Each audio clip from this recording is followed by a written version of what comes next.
Calls for an end to violence against women getting louder after a woman is killed by her ex-boyfriend in St. Thomas. Good evening and welcome to Primetime News. We're on air and online at onespotmedia.com. I'm Janella Precious. Also this evening, reward being offered for missing teacher and Police Commissioner tours Kingston and St. Catherine. There's also sports and weather in this newscast, but before the break, the feedback question.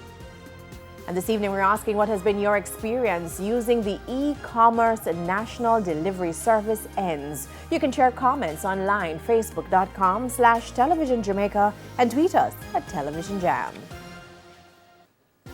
Please stay with us. Primetime News returns after this break.